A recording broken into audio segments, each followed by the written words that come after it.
Hello my dear children, dear viewers. आपने बहुत ज़्यादा प्यार दिखाया शॉर्ट्स में, बट लास्ट 3 days से I am sharing the long videos and which is very fruitful and informative for exam point of view. But I'm getting that these videos are not getting or not liked by, and not even the views are showing. So it is my humble request, kindly give your love and support to the long videos as well. It will definitely enhance your spoken English, as well as it will help you to enhance your grammar and make your language flowery. Okay, it will beautify your speaking and your writing skill. So let's continue. This is the third part of figure of speech, where I am covering the rest of the figure of speeches, which is not covered yet in the last two videos. So let's start. First question is, Hamlet lying wounded says to his friend. Okay so इस line में कह रहा है कि जो Hamlet है वो wounded, घायल पड़ा हुआ है, एंड अपने फ्रेंड होरेशियो से कहता है, Horatio is the friend of Hamlet, prince Hamlet. तो वो होरेशियो से कहता है कि I am dead. Okay, so this is the last scene of the play, great tragedy of the William Shakespeare, that is Hamlet.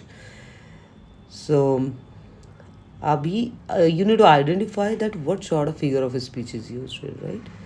So answer is just before you, right? So C option is correct, prolepsis, right? Oxymoron, personification, prolepsis, and pun is given, and the correct option is C, prolepsis. What exactly the prolepsis is, क्या है ये? ये एक ऐसा figure of speech है, ऐसा figurative device है जो कि फ्यूचर इवेंट को, फ्यूचर इवेंट में जो फ्यूचर में होने वाला इवेंट है उसको पहले से ही ऑलरेडी अकड़, उसको मान लिया जाता है कि वो चीज़ हो चुकी है, राइट? सो यहाँ पे हैमलेट इस तरीके से वुंडेड है, इस तरीके से घायल है कि उसे पता है कि वो नेक्स्ट मोमेंट पे वो मर जाएगा, राइट? सो दैट्स वाई वो अपने फ्रेंड को, होरेशियो को कहता है कि मैं मर गया हूँ, राइट? सो इस तरीके का जो फ्यूचर को प्रेज्यूम्ड करते हुए कोई चीज़ डिक्लेयर करते हैं उसे हम कौन सा फिगर ऑफ स्पीच कहते हैं? Prolepsis, right? Next is allusion, right? Allusion क्यों कहा गया है, या this type of question also comes, right? So might be definitely you'll get some options, but I thought it should be given in this way, okay? Because allusion is only written, so for that you need to understand. आपको अगर सिर्फ definition बता दिए तो that is sufficient for that, right? So allusion is a figure of speech in which one refers covertly or indirectly to an object, event, person, circumstance from an external context, right? तो allusion इसलिए कहते हैं क्योंकि वहाँ पे convert कर दिया जाता है, वहाँ पे रेफर कर दिया जाता है, या इनडायरेक्ट किसी ऑब्जेक्ट, किसी पर्सन से को रिलेट कर दिया जाता है। एग्जाम्पल में आप देखेंगे, he is an Einstein, right? He is an Einstein. So Einstein, किसी को आइंस्टीन कह दिया गया है, किस बेसिस पे कह दिया गया? Because that person is very intelligent, right? Allusion to Albert Einstein used to describe someone who is very intelligent, right? So यहाँ पे कंपेयर, डायरेक्टली कंपेयर करके कह दिया जाता है he is Einstein, right? So उसको कहने का मतलब है कि that person is very much very intelligent, very brilliant, right? Next, periphrasis, which is a roundabout way speech writing, is also known as. अब ये ऑलरेडी बता रहा है कि कौन सी ऐसी चीज़ है जिसमें गोल मोल घुमा कर के round about way speech writing, मतलब बहुत एक्स्ट्रा बोल दिया जाता है जिसमें, राइट? उस तरीके की स्पीच, फिगर ऑफ स्पीच को क्या कहते हैं? Synecdoche, allusion, understatement and circumlocution, right? By is by mistake written there. So यहाँ पे ऑप्शन डी सर्कमलोक्यूशन है ना, circumlocution, this is the correct option. इसमें क्या होता है कि आप बातों को घुमा फिरा के कहते हैं, मतलब बहुत ज़्यादा जिस बात को एक लिमिटेड वर्ड्स में कहा जाता है, 2 वर्ड 3 वर्ड में, उसमें उन वर्ड्स को घुमा फिरा के बहुत सारे वर्ड्स का यूज़ करके एक्सप्रेस किया जाता है, right? So periphrasis is which is a round about way of speech or writing is also known as circumlocution, right? So circumlocution is the use of too many words to express something, a long complicated indirect way of speaking or writing. Okay, so वहाँ पे जो चीज़ बहुत limited words में आप express कर सकते हो, उन्हीं को कहने के लिए बहुत सारे वर्ड्स को इनडायरेक्ट तरीके से कहा जाता है ताकि वर्ड्स को कॉम्प्लिकेट किया जाए. It makes a complicated sense, but ultimately it beautify the things, right? जैसे कि आप कह सकते हैं he died. So he died आपने कहा, इसी को घुमा करके अगर आप कहेंगे कि he passed into the eternal sleep, right? Simply आपने कहा वो मर गया, राइट? बट अब अगर आपने उसी को कहा कि वो चला गया गहरी नींद में, हमेशा के लिए एक इटर्नल, एक ना जगने वाली नींद में चला गया है, राइट? सो उसको आप ब्यूटिफाई कर रहे हो, उसको घुमा फिरा के बोल रहे हो, right? So this way we call it circumlocution. Next is, which of the following sentence has figure of speech called apostrophe, right? It's like its name conveys. So 4 sentences are given, though the numbering is missed out due to some technical glitch. It couldn't possible to give the numbering at that moment. So I wrote it in the sentence form in that way. So here the answer is apostrophe means you are addressing somebody, some dead person or absent object or person, right? So an apostrophe is a direct address to a dead person, absent object or personified ideas, as in "O solitude," right? So "O solitude, where are thy charms," right?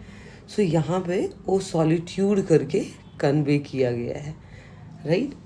किसी को personify address किया गया है, and that's why apostrophe इस figure of speech को convey करते हैं. Next is the figure of speech in death lays his icy hands on kings is. यहाँ पे इस फिगर ऑफ स्पीच में कहते हैं कि जो किंग है, राइट, किंग के ऊपर मौत ने अपने ठंडे हाथ फेर दिए, राइट? तो अभी मौत कहा गया, मौत को का हाथ यहाँ पे अज्यूम किया गया है. अभी मौत है तो उसको हाथ अगर उसमें अज्यूम किया गया है कि मौत के पास हाथ होता, वो भी ठंडे हाथ, right? So in that sense इसको पर्सोनिफाई किया, इसको ह्यूमन ट्रेट दिया गया है, राइट? सो यहाँ पे ये हो जाएगा इसका correct option, personification, right? So personification, he inanimate objects and abstract notions are spoken of as having life and intelligence.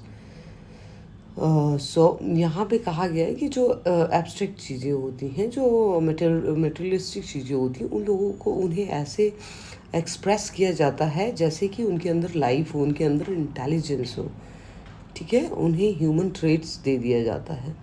सो इस तरीके के सेंटेंसेस को पर्सोनिफिकेशन कहते हैं, right? And there is a use of personification which is figure of speech. Laughter holding both her sides. अभी हंसी को यहाँ पे कहा है कि दोनों तरफ से पकड़ रखा था, होल्ड कर रखा था लाफ्टर ने, हंसी ने, ठीक है? What is the figure of speech when the real meaning is exactly the opposite of that which is expressed by words apparently, right? So यहाँ पे क्या कह रहा है कि कोई ऐसा फिगर ऑफ स्पीच जहाँ पर जो रियल मीनिंग है वो उसका एग्जैक्टली ऑपोजिट है, ठीक है? ऑपोजिट वर्ड को एक्सप्रेस कर रहा है, लाइक दैट इज सैटायर है, आयरनी है, ऑक्सीमोरॉन है, and none of the above है, right? So here irony is the correct option because satire जो है वहाँ पे आपने किसी को क्रिटिसाइज किया है, ठीक है? Indirectly you have conveyed make mockery of somebody, right? और oxymoron में you will see the opposite words side by side, right? Yesterday we covered this one, like love hate, social distancing, right?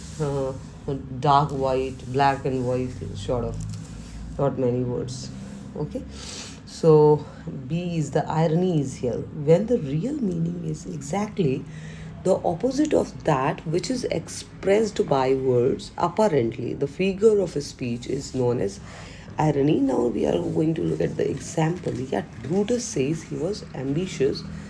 The Brutus as an honorable man.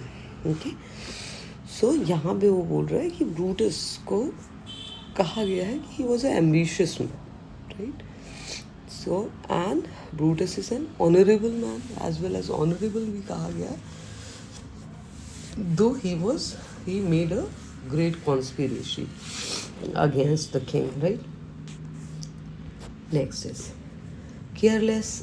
She is with artful care, affecting artful care, right? Here careless is used, then in the very next part of the sentence artful care is mentioned, right? So careless, artful care, right? So two contradictory words are together in the sentence, right? So you can correlate. Affecting the seem unaffected, affecting is there, then unaffected is also there.